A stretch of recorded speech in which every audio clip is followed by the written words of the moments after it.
Hello and welcome to this Battalion 1944 tutorial on strafe jumping.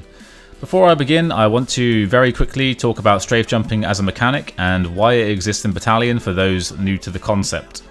So in the simplest terms, strafe jumping is a bug that existed since the 1996 version of Quake, and it was later left in the game. It's a technique that is used to increase the player's speed, and this is present in pretty much any Quake engine game.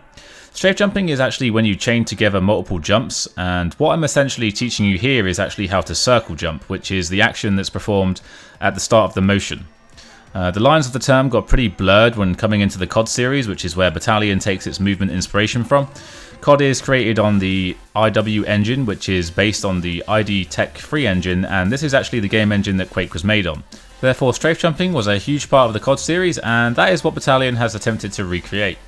The huge difference between Battalion and COD, however, is that Battalion is of course created on the Unreal Engine. Therefore, it has taken pretty much most of the development to actually introduce a human-coded replica, if you will, of the bug that the ID Tech engine had to allow strafe jumping into the game. And this is why it will never be exactly the same. So firstly, in COD, it was common knowledge the FPS you played on would affect your strafe jumping distance and height.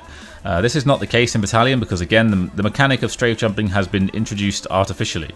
So in Battalion, I believe there are two techniques. Firstly, the classic circle jump, which pretty much replicates the COD way of strafing.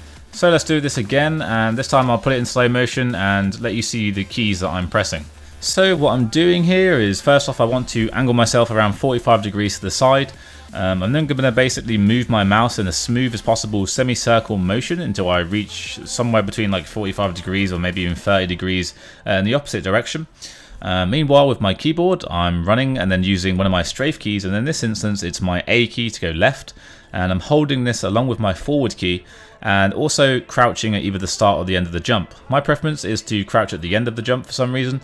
It will become very difficult to clear these jumps if you are not incorporating crouching into your jump because it brings your legs up higher.